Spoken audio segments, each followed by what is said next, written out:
지금 창세기 2장에 나오는 인간을 중심으로 한 인간 창조를 중심으로 한 하나님의 창조를 다시 대략적으로 설명하는 부분을 조금 자세하게 살피고 있습니다.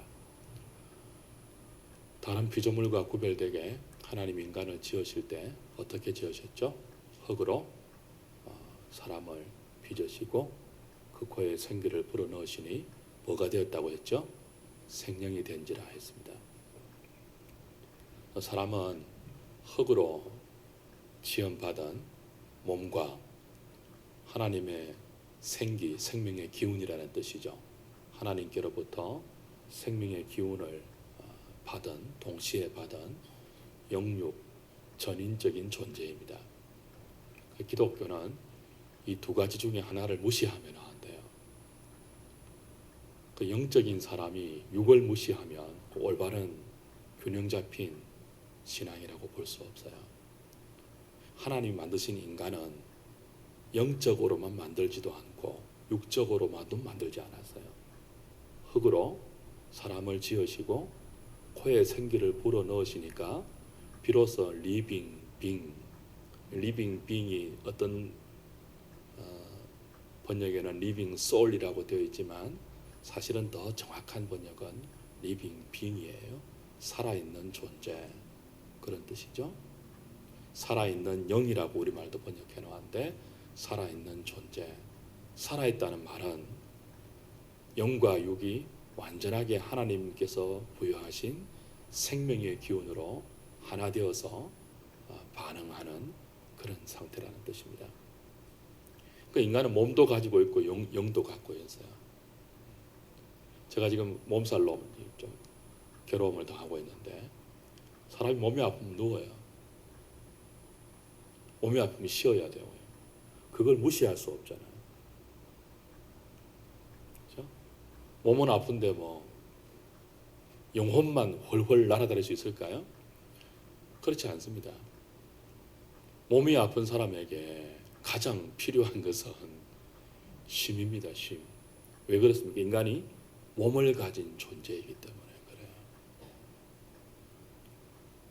그러나 동시에 인간은 몸만 가지고도 살아있다고 말할 수 없죠. 왜요? 영혼을 함께 가진 존재이기 때문입니다. 인간은 몸에 하나님이 불어넣으신 생명의 기운이 바르게 작동할 때 비로소 그 몸도 가치로운 몸이 되는 거죠. 그럼 인간의 가치는 몸에 있겠습니까? 영혼에 있겠습니까? 어디 한 군데만 있지 않죠. 동시에 다 있어요. 동시에 다. 여러분, 몸의 가치를 저하시키는 것, 여기에서부터 영지주의의 한 폐단이 발생합니다. 건강한 기독교 신앙은 밸런스를 잘 이루어요. 기독교 신앙은 이분법도 아니고 삼부법도 아니고 지금은 뭐예요? 전인론이에요. 전인론. 예전에 우리가 전통적으로 인간을 영혼과 육체라는 이분론적으로 구분했어요. 조금 더 나간 사람은 영혼, 육으로 구분했지만 성경적인 인간의 규정은 전인이에요. 전인. 굳이 구분하지 않아요. 구분할 수 없다는 거죠. 분리할 수 없다는 거죠. 엄밀한 의미에서 구분은 될지 모르겠지만 분리가 안 되는 거예요. 영과 혼과 때로는 육의 전인적인 존재. 그래서 기독교는 육체를 무시하지 않습니다. 우리 잘 아는 로마서 12장 1절에 너희 무엇을 드리라고 했지 하나님께? 너희 몸을 드리라고 했어요. 몸 안에는 바디도 포함되어 있죠. 몸을 움직이는 모든 삶의 형태를 의미하니까요. 그래서 기독교는 몸을 잘 살아야 합니다. 몸은 마음대로 굴리면서 내 정신만, 내 영혼만 숭배하면 된다. 이게 영지주의잖아요. 함께 가야 되는 거죠. 함께. 그렇다고 몸의 가치를 다 두는 것도 안 되죠. 요즘 시대는 정말 몸의 시대 아닙니까? 몸짱 그러잖아요. 몸짱. 몸의 가치를 둔다면 몸짱이 최고로 고귀한 인간이겠죠. 아니면 정반대로 몸집이 좋은 사람이 고귀한 인간인가요? 몸집이 좋은 사람이 고귀한 인간이면 일본의 스모 선수는 다 존경할 것입니다. 그렇지 않죠. 이 몸을 바르게 굴리기 위해서는 하나님의 생기가 우리 안에 바르게 작동하도록 우리의 영혼이 동시에 건강해야 합니다. 그래서 인간은 영혼이 건강하게 활동할 때 그 건강한 영혼의 활동으로 몸이 그렇죠? 제대로 하나님을 향하여 드려질 때 존귀한 인생이 되는 것입니다. 지난주에 확인했다시피 에덴 동산에 있었던 아담과 하와는 이 하나님께서 흙으로 빚으시고 그 코에 생기를 불어넣어서 무엇이 되었다고요? 리빙 빙 생명이 되었죠. 그게 뭐예요? 끝이 아니었습니다. 하나님 보시기에는 심히 좋았지만 그게 끝이 아니었어요. 무엇이 아직도 기다리고 있는 상태였죠? 영원한 생명으로 가야 할, 영광으로 도달해야 될, 완성으로 가야 할 그런 상태였어요. 그래서 하나님은 이 인간을 이렇게 생명으로 창조해 놓으시고 나서 무엇을 주셨다고 했죠? 선악과 언약을 주신 거죠. 언약. 인간은 하나님께로부터 지음을 받아서 살아있는 존재, 리빙 빙이 되었고 생명이 되었지만 그 생명으로 영원히 이 땅에 살 사람이 아니에요. 그 생명으로 아직까지 영원한 생명으로는 도달하지 못했어요. 하나님과 영원히 교제하면서 하나님의 그 신적인 영광의 충만에 기꺼이 동참하여서 하나님의 안식을 우리의 안식으로 완전히 누릴 수 있는 그 영광의 상태, 그 생명의 충만한 상태에는 아직 도달하지 못한 상태예요. 그걸 내다보도록 하기 위해서는 뭘 주셨다고요? 언약을 주셨어요. 그래서 인간은 언약적 존재예요. 언약적 존재.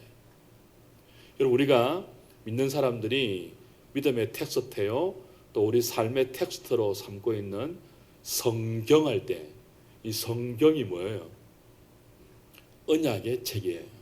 그래서 성경은 구약과 뭐예요? 신약으로 구성되어 있는 거예요.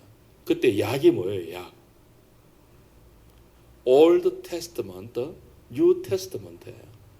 Testament라는 말은 약속, 언약이라는 뜻이에요. 언약. 옛 언약과 새 언약의 책이 성경이고 그 성경이 우리 인간을 규정할 때 어떤 존재로 규정한다고요? 언약적 존재라고 규정해요. 언약적 존재. 그 언약이 뭐냐를 이제 우리가 좀 중요하게 창세기 2장부터 좀 반복될지 모르겠지만 여러분이 잘 이해하고 넘어가셔야 돼요. 언약을 모르고 신약 구약을 이해할 수가 없어요. 그리고 언약의 핵심에는 예수 그리스도가 있죠. 첫 번째 나오는 언약이 지금 우리가 보는 선악과 언약입니다. 자, 하나님이 인간을 지으셨어요. 왜 지었을까요? 왜 지었을까요? 다른 피조물과 구별되게 지었는데 하나님과의 교제를 위해서죠. 하나님이 심심해서 지어서가 아니고 성삼위 하나님 사이에 완벽한 신적인 교제가 있었고 그 신적인 교제에서 발생되는 기쁨과 안식이라는 평강과 충만한 이 신적인 기쁨이라는 그 모든 감정을 우리와 나누고 싶어서 은혜 가운데 인간을 창조하셨어요. 그리고 감히 피조물이지만 피조물이 어떻게 창조주와 교제가 되겠습니까? 교제가 아니잖아요. 급이 다른데. 우리는 피조물이고 하나님은 창조주인데 이 교제가 안 되잖아요. 그러나 교제가 가능하기 위해서 생기를 불어넣어서 하나님의 형상으로 만들었단 말이에요. 하나님을 닮도록 우리가 하나님을 닮아 지음받았잖아요. 하나님을 닮은 존재로 지음받았잖아요. 왜 하나님을 닮도록 지었다고요? 하나님과 교통하기 위해서, 교제하기 위해서, 나누기 위해서. 그렇게 안 해도 되는데 하나님 입장에서 그렇게 우리들을 만드셔서 우리들을 교제의 대상으로 불러주신 것 자체가 뭐예요? 은혜입니다. 은혜. 그런데 그 은혜를 정말 은혜되게 만들기 위해서는 필요한 게 하나 있어요. 그게 뭐예요? 언약이에요. 언약. 자, 하나님이 인간을 왜 지었다고요? 일부러 보려고 지은 게 아니에요. 우리는 소모품이 아니에요. 하나님이 뭐 손이 짧아가지고 니네들 손 좀 필요하다 이 땅에서 에덴 동산을 지키는데 내가 너무 바쁘니까 아담 네가 좀 필요하다 대신 좀 지키라 그래서 지은 거 아니에요.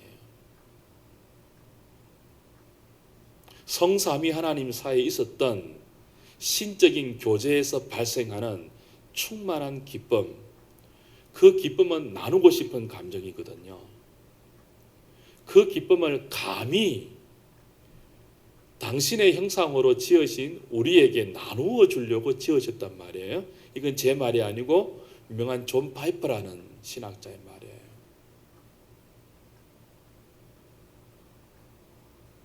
그래서 우리는 기쁨의 대상으로 지원받았어요. 누구의 기쁨의 대상? 하나님의 기쁨의 대상. 감히 뭐 할 수 있는, 하나님과 뭐 할 수 있느냐? 교제할 수 있는, 나눌 수 있는. 그걸 위해서 생기를 불어넣으신 거예요. 그런데 그렇게 지원받은 인간이 하나님과 참된 교제를 하기 위해서는 필요한 게 있습니다. 그게 뭘까요? 바로 말씀드린 언약이에요. 언약. 이렇게 한번 생각을 해보십시오.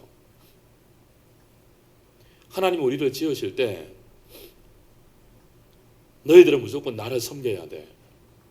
너희들은 무조건 나와 교제해야 돼. 너희들은 무조건 나를 사랑해야 돼.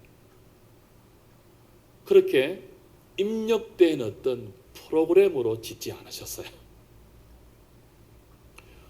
우리 인간이 우리는 무조건 하나님을 사랑하도록 입력되어 있어서 어떤 주위 여건에 따라서도 무조건 그 입력된 코드에 따라서 하나님만 사랑할 수밖에 없는 그런 존재가 아니에요. 그건 사랑이 아니잖아요. 그건 억압이고 그건 프로그램 된 거죠. 그냥 이해되시죠? 그걸 우리 로봇이라고 부를 수 있잖아요. 그건 그냥 컴퓨터죠. 뭐. 컴퓨터는 사람이 아니죠. 그냥 프로그램대로 돌아가는 기계잖아요.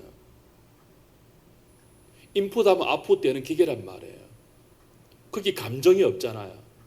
선택도 없어요.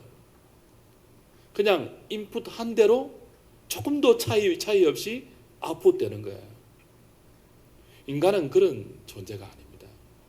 인간은 하나님과 교제를 위해서 은혜 가운데 지원받은 피조물이기 때문에 하나님은 우리 인간에게 뭘 주셨다고요?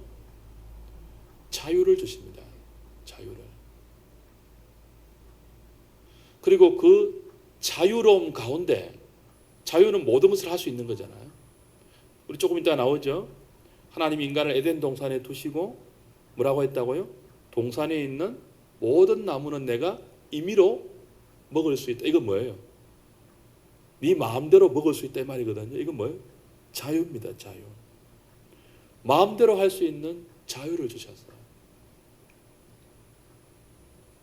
근데 이 자유 가지고 우리 몸도 마음대로 사용할 수 있고 우리의 정신과 우리의 심리적인 모든 상태와 우리의 영혼과 우리의 전인적인 이 인간이라는 이 나라는 존재 자체를 우리는 하나님이 부여하신 자유를 가지고 마음대로 사용할 수 있는 그런 존재로 지원받았단 말이에요. 왜 자유를 주셨을까요? 왜? 교제를 위해서요. 교제를 위해서. 인간의 창조 목적대로 하나님의 영광을 위해서 지원받아서 그 하나님의 영광을 위해서 하나님과 교제할 수 있도록 하기 위해서 뭘 주셨다고요? 자유를 주셨어요. 왜냐하면 자유함 속에서 하나님과 교제하고 모든 것을 할 수 있는 자유 속에서 하나님을 사랑하는 그것이 진짜 교제이기 때문에 그래요. 인간은 하나님 아닌 다른 것을 충분히 사랑할 수 있는 자유를 부여받았어요. 인간은 자기 마음대로 할 수 있는 자유를 부여받았어요. 심지어는 하나님의 명령을 거절할 수 있는 자유도 부여받았어요. 먹지 말라 한 것을 먹을 수 있는 자유도 부여받았어요. 왜요? 그래야 진정한 교제가 가능하기 때문에.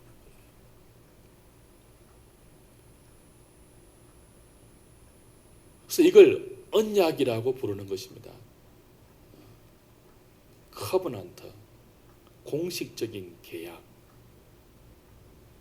한마디로 자유 언약이에요. 이걸 좀 신학적으로 말하면 은혜가 뒷받침된 행위 언약이라고 부르는데, 이 행위 언약은 인간의 자유를 통해서 하나님을 정말 참되게 사랑할 수 있도록 약속으로 주신 거예요. 약속으로. 왜 그렇습니까? 자, 보십시오. 우리가 지금 여기 있는 사람들이 많잖아요. 부부도 있고요. 그 언약을 우리가 이해하려면 부부와 사랑을 이해해야 됩니다. 흔히 공식적인 계약, 커버넌트라고 하면 자꾸 신학자들이 어떤 공적인 계약이라고 하니까 자꾸 뭐 집문서 혹은 공문서 이런 딱딱한 것을 떠올려요. 그러나 성경이 말하는 커버넌트, Old Testament, New Testament, 그 약속이라고 할 때 이 언약은요, 어떤 분명히 두 당사자 사이의 공적인 계약이 맞지만 그 뭘 위한 계약이에요? 사랑을 위한 계약이에요. 커버넌트란 말 자체가. 그래서 하나님과 당신의 기쁨을 나누기 위해서 지원받은 우리 인간이 사랑하기 위해서 감히 하나님이 우리를 사랑하고 우리도 하나님을 사랑할 수 있는 전제로 주신 게 뭐예요? 언약이에요. 언약. 그래서 이것은 근본적으로 은혜 언약이에요. 하나님이 인간을 만들었잖아요. 만들었는데 프로그램 할 수도 있잖아요. 너네들은 무조건 나만 사랑해야 돼. 딴 거는 가능성이 없어. 그렇게 만들 수도 있잖아요. 그죠? 그럼 거기에는 약속이 필요 없어요. 그냥 그대로 하면 되니까요. 그건 근데 사랑이 아니잖아요. 그래서 하나님 인간을 만드실 때 자유를 주시죠. 자유를. 그 자유 속에 뭘 담아주세요? 언약을 담아주세요. 무슨 언약이죠? 모든 것을 할 수 있는 자유를 내가 너에게 주지만, 그러나 그 모든 것을 할 수 있는 자유를 가지고 뭘 하라는 거예요? 나를 사랑하라는 거예요. 자유는 뭐예요? 하나님을 사랑하지 않을 수도 있는 자유거든요. 하나님을 사랑하지 않을 수도 있고 배반할 수도 있고 하나님을 무시할 수도 있고 외면할 수도 있지만, 그렇게 하지 말고 그 자유를 가지고 내게 나오라는 거예요. 그러면 어디로 간다는 거예요? 생명이 영원한 생명으로 간다는 게 커버넌트, 언약입니다. 언약. 그 첫 번째 언약이 뭐였다고요? 선악과 언약이죠. 그리고 동시에 주어지는 생명나무 언약이죠. 에덴 동산에 주신 언약의 두 핵심 요소, 하나는 선악을 알게 하는 나무, 또 하나는 뭐라고요? 생명나무. 이 나무는 자유를 가진 인간이 어떻게 생명으로 머무는 것이 아니고 영원한 생명으로 나아갈 수 있는가를 약속 지어주는 중요한 규정이죠. 그래서 우리는 보십시오. 제가 아까 설명드렸다가 잠 중단했는데, 남자와 여자가 참된 사랑을 하는 것은 어떨 때 참된 사랑이라고 말해요. 우리 주위에 남자들 많잖아요. 여자들 많잖아요. 그죠? 근데 이 수많은 남자와 여자들 가운데 한 커플의 참된 사랑이 이루어지는 것은 언제예요? 수많은 여자들 가운데 한 남자는 그 여자만 사랑하는 것입니다. 그때 무엇이 맺어지는 거예요? 공식적인 사랑의 언약이 맺어지는 거예요. 뭐 할 수 있는 자유가 있어요? 여자들 많잖아요. 수많은 여자 많잖아요. 그 여자들에게 마음을 줄 수 있는 자유도 있죠. 다른 여자를 좋아할 수 있는 가능성도 있고 자유도 있죠. 또 동시에 뭐도 있어요? 유혹도 있고 도전도 있고 시험도 있죠. 참된 사랑은 뭐예요? 그 모든 가능성과 유혹과 시험과 도전을 그렇게 할 수 있음에도 불구하고 스스로 제한시켜서 한 여자에게만 내 마음을 집중시키고 다른 것은 다 차단시키는 게 뭐예요? 둘이 공식적으로 사랑의 관계를 맺은 카버넌트예요. 언약이에요. 그렇지 않고 두 사람이 프로그램 되어 있다면 그건 사랑이 아니고 기계죠, 기계. 어떤 가능성도 없고 그냥 두 사람만 그냥 막 어떤 시험도 없고 그 사랑에 어떤 도전도 없고 그건 사랑이 아니고 그냥 뭐예요? 그냥 프로그램 된 거예요. 그냥 컴퓨터 게임이 나오는 뭐 하나에 불과해요. 그냥. 인격적인 사랑이 뭐예요? 수많은 도발과 유혹과 시험이 있음에도 불구하고 우리 마음에 수많은 충동과 그리고 바람과 그리고 다른 사람을 향한 마음의 이 뭐죠? 침범이 얼마든지 있음에도 불구하고 그 마음을 지키고 그 환경을 지키고 우리의 생각을 다 지키고 그 사람에게 나를 제한시키는 거예요. 피차가. 그게 뭐라고요? 공식적인 사랑이에요. 그리고 그 사랑이야말로 가치가 있는 참된 사랑이에요.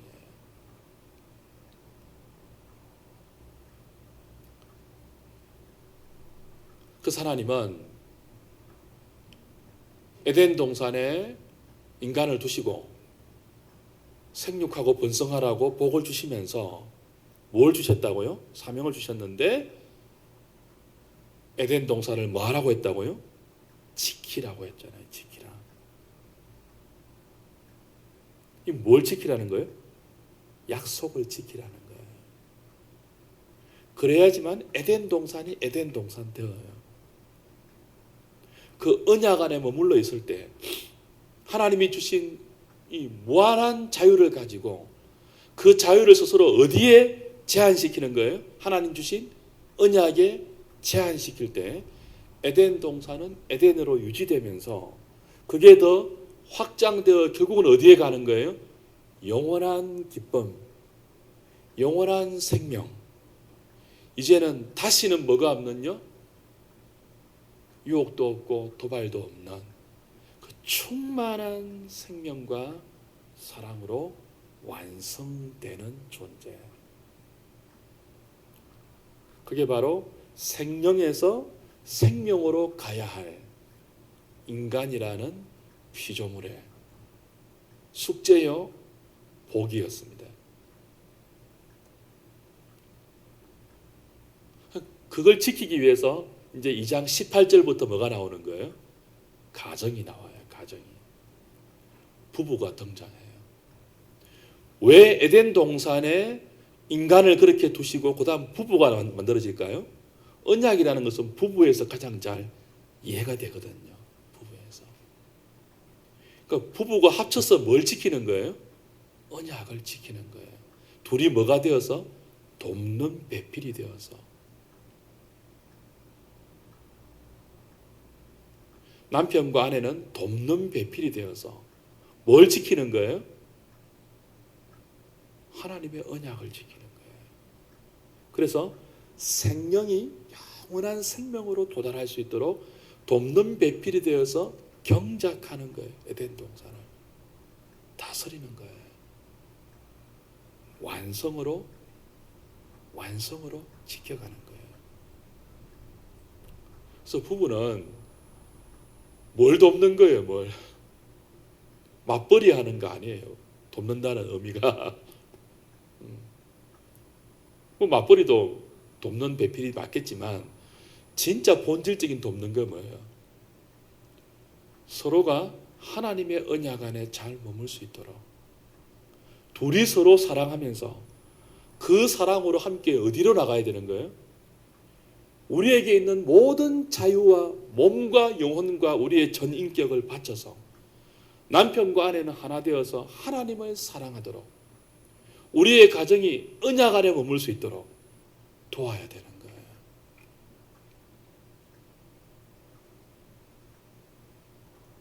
그 남자가 그걸 안 하고 돈만 벌어오는 기계가 되면 깨어지는 거죠, 가정은. 참된 가정의 의미는 깨어지는 거예요. 그 아내가, 남편이 우리 동산의 하나님 나라의 에덴 동산의 지킴이로 그 사명을 잘 감당하도록 영적으로 돕지 아니하고 돈 더 많이 벌어오라고 자꾸 부추기고 뭐 이런 식으로만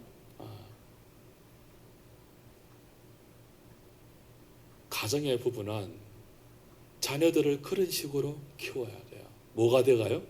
돕는 배필이 되어서.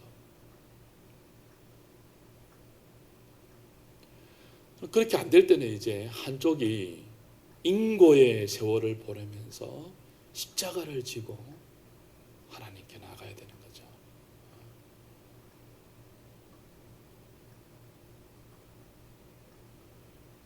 여러분, 자녀들을 잘 교육시키십시오. 결혼을 왜 하는지. 결혼식만 준비하면 안 돼요. 결혼의 의미를 가르쳐야죠.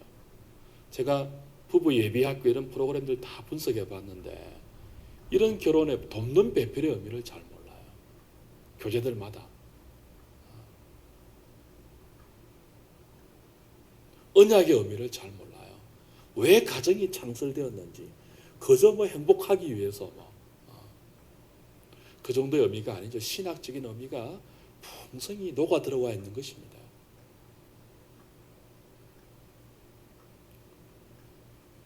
그래서 우리가 오늘 우리에게 있는 자유를 우리의 몸과 우리의 영혼과 우리의 존재라는 이 인격 자체에 어떻게 행사하고 있는지 한번 보십시오. 여러분은 여러분의 자유를 말씀에 제한시키고 있습니까? 우리 모든 것을 다 할 수 있는 자유를 부여받았잖아요. 그러나 그 자유가 어디 안에 갇혀 있어야 한다고요? 언약 안에 갇혀 있어야 돼요. 말씀 안에. 모든 것을 할 수 있어도 하나님이 말씀으로 하지 말라고 하는 것은 안 할 때 비로소 우리는 하나님의 생명으로 우리의 생명이 반응이 되는 거예요. 그래서 몸과 영혼을 가진 우리의 전 인격적인 존재가 비로소 가치 있는 존재, 하나님과의 교통으로 살아있는 생명으로 반응하는 존재가 되는 거죠. 여러분, 인간은 동물과 달라서 생존하기에 급급한 존재가 아닙니다. 생존과 생명은 다르잖아요. 생존이 뭐예요? 생존. 거저 살아내는 거예요. 거저 사는 거예요. 살기에 급급한 거예요. 내가 살 수 있다면 남도 죽이는 게 생존이에요. 우리 흔히 세상을 뭐라고 부른다고요? 생존의 경쟁이라고 불러요. 근데 생명을 가진 자는 생존으로 살아가는 존재와는 급이 다르잖아요. 급이. 그 생존으로 몸부림치는 인생이 생명으로 나아가려면 뭐가 필요하다고요? 하나님이 부여하신 모든 자유와 모든 가능성을 미련하게 보일지 모르겠지만 스스로 말씀으로 복종하는 거예요. 우리 스스로 우리의 자유를 말씀으로 펜스를 치는 거죠. 얼마든지 더 갈 수 있지만 말씀의 펜스가 쳐진 곳으로는 안 가는 거예요. 안 가는 거. 그럴 때 생존하기에 급급한 인생이 하나님이 부여하신 생명으로 성화되는 거죠. 사람이 떡으로만 사는 것이 아님을 알게 되죠. 하나님이 주시는 생명의 기운이 무엇인지 경험하게 되죠. 저는 하누리 공동체에 속한 우리 지체들이 생존하기에 급급한 그런 인생들이 안 되면 좋겠어요. 생명으로 나아가는 존귀한 분들 다 되면 좋겠어요. 그것이 방법이 뭐라고요? 우리의 모든 자유를 스스로 뭐 한다고요? 말씀에 묶어 매는 거예요. 얼마나 미련하게 보여요. 얼마나 어리석게 보여요. 근데 거기에 뭐가 있다고요? 생명을 누리는 지름길이 있습니다. 가지 말라고 하면 한번 안 가보세요. 가라고 하면요, 아이고 저리 가면 죽는데 망하는데 해도 끝까지 가보세요. 생명이 있다니까요. 하나님이 맛보게 하시는 생명이 있다니까요. 영생이 뭐예요? 영생이 유일하신 참 하나님과 그가 보내신 자 예수 그리스도를 아는 거예요. 말씀이 가지 말라는 것은 안 가보면 하나님을 알게 돼요. 말씀이 가라는 것까지 죽기를 각오하고 가보면 그리스도를 경험하게 돼요. 그걸 알고 누리고 맛보는 것만큼 우리는 생명을 누리는 거예요. 생명을. 그래서 주님이 오신 것은 양으로 하여금 뭐예요? 생명을 어때? 풍성히 얻게 하기 위해서 오신 거예요. 여러분의 인생을 말씀으로 붙들어 매십시오.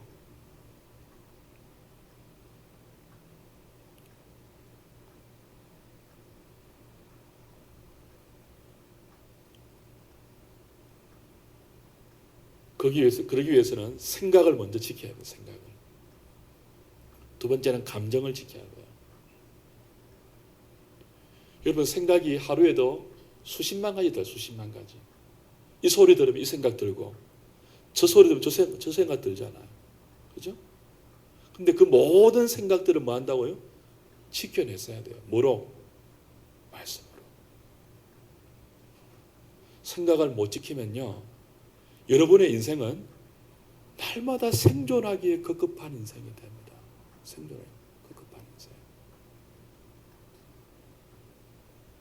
그리고 수시로도 변하는 감정을 잘 지키십시오. 감정을. 마귀는 자꾸 하나님이 우리에게 부여하시고 허락하시는 이 하나님의 부유한 생명을 빼앗아가기 위해서 우리의 생각과 우리의 감정에 독을 넣고 창으로 찌르고 칼로 베어요. 다양한 수단으로.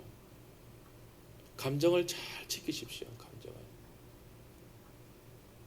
분노의 감정, 유혹의 감정, 어떤 감정, 우울의 감정, 슬픔의 감정, 격발의 감정, 그런 것들이 완전히 우리를 지배하지 못하도록.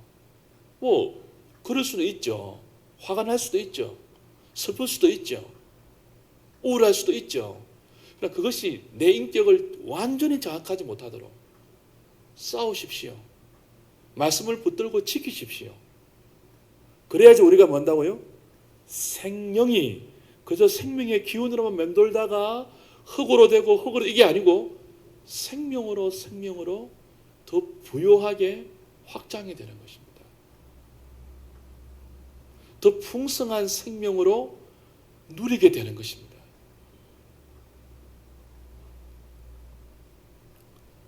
사람들이 요즘은 감정에 솔직하자 그래가지고 기분 나쁘면 기분 나쁜 거 다 드러내고, 그러니까 자기는 기분 나쁜 거 다 드러내가 좋을지 모르겠지만 다른 사람의 감정 상하게 하고, 그렇죠? 그럼 다른 사람의 생명을 차단하는 살인이 되는 거예요. 왜 우리 감정을 지키는 게 중요해요? 다른 사람의 생명에도 영향을 미치기 때문에 그래요.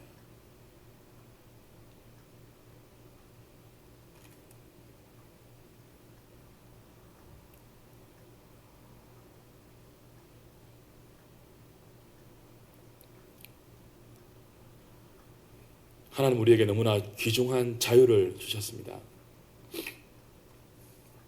그 자유가 좋다고 마음대로 사용하다가는 우리의 몸도 우리의 영혼도 생명이 아닌 사망의 비참한 잔재들로 고통당하게 되어 있죠. 불행하게도 우리의 조상은 그 자유를 하나님의 약속에 붙들어 매지 못해서요. 그 자유를 가지고 말씀의 범위를 벗어나서 먹지 말라고 한 선악과를 먹고 말았죠. 근데 이건 여러분 완전히 고의적입니다. 하와가 선악과 먹은 것은 계획적이고 고의적인 범죄예요. 우발적이 아닙니다. 여러분 오해하시면 안 돼요. 너무너무 배가 고파서 장발장처럼 그냥 훔쳐먹은 게 아니에요. 하와가 돕는 배필인 아담이 있었잖아요. 그리고 둘이서 함께 언약을 지켜야 되는데 모든 자신의 자유를 언약으로 붙들어 메워야 되는데 유혹을 받을 때 아담과 의논하지도 않고 그냥 먹었단 말이에요. 우리가 나중에 보겠지만 3장에 가서 보겠지만 먹는 동기는 순전히 고의적입니다. 하나님과 같이 되려고 먹은 거예요.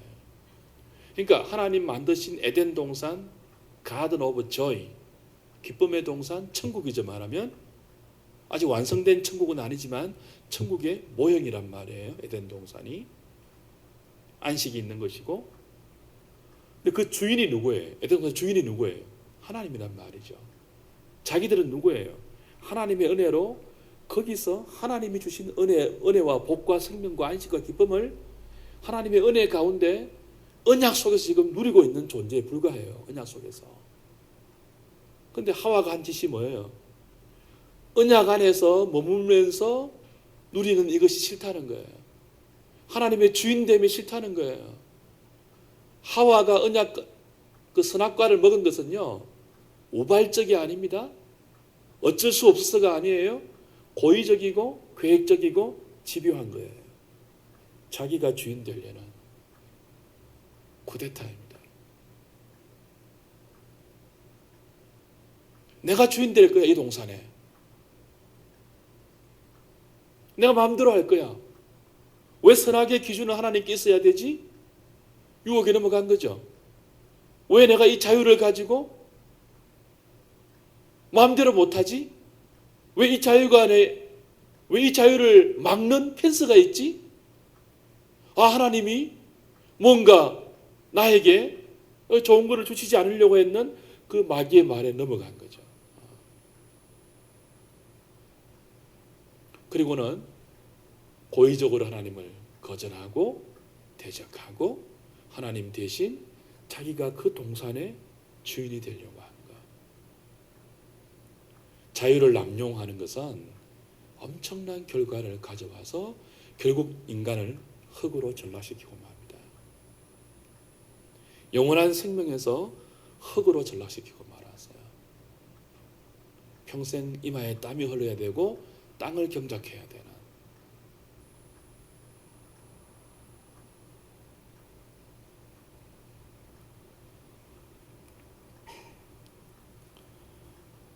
주 안에 사랑하는 여러분, 우리는 다시 언약으로 돌아가야 됩니다. 그래서 우리에게 있는 모든 가능성, 생각, 계획, 감정, 의지, 모든 것들을 뭐예요? 말씀으로 붙들어 매는 훈련을 자꾸 해나가야 돼요. 누굴 바라보면서요? 그걸 둘째 아담으로 오셔서 완벽하게 사신 예수 그리스도 안에 답이 있잖아요. 똑바로 한 길로 예수님을 따라가면서 예수님이 언약의 하나님이면서도 우리 인간으로 오셔서 인간이 어떻게 살아야 참된 생명으로 갈 수 있는 것인지를 똑바로 보여주셨어요. 그리고 당신의 생애를 우리한테 그대로 남겨두셨어요. 기록으로. 어떤 생애죠? 다른 거는 다 빼버리고 어떻게 그분이 가지신 하나님으로서의 자유와 인간으로서의 자유를 다 만끽하지 아니하시고 스스로 하나님 말씀에 당신의 인생을 제한시켜서 나는 아버지가 일하니 나도 일하고 내 말은 내 말로 하는 것이 아니고 아버지가 하신 대로 하는 말씀이며 완벽하게 아버지에게 자기의 삶을 제한시키고 복종시켜서 사는 언약적인 삶을 모델로 보여주세요. 그리고는 제자들을 불러서 뭐라고 한다고요? 나를 따르라 하신다고요. 나를 따를 때 뭐 한다고요? 자기를 부인하고. 이게 뭐예요? 자기를 부인하고 자유가 있지만 너희들의 자유를 하나님 말씀으로 붙들어 매는 것이 자기 부인이잖아요. 네 생각이 있고 네 계획이 있지만 네 삶이 있고 너의 그림이 있겠지만 그러나 그 모든 너의 그림을 하나님 말씀의 검열을 받아서 제한시키라는 거예요. 그럴 때 뭐가 있다고요? 생명이 누려진다. 생명이.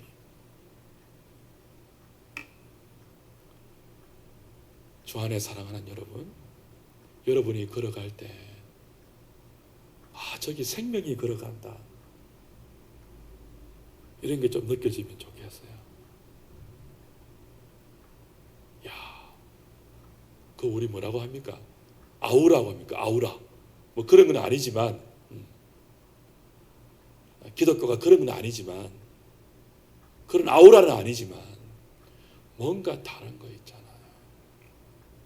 주식 뻥 터지면 그냥 거기 우양좌양하고 막 그냥 부동산 뻥 터지면 거기 막 복잡복잡하고 뭐 그런 거 말고요. 그리스도인이 왜 그렇게 살아야 합니까? 비참하지 않습니까? 그게 흙에 속한 삶이거든요. 생존하기에 급급한 삶이거든요. 우리는 몸뚱아리를 가졌기 때문에 먹고 살아야 돼요. 먹고 살 만큼 성실히 일해야 돼요. 그러나 거기서 머물면 안 되죠. 그 안에서 우리가 뭐 할 때요? 우리의 삶을 전적으로 언약에 붙들어 매면 길이 열려요. 생명으로 가는 길이 열려요.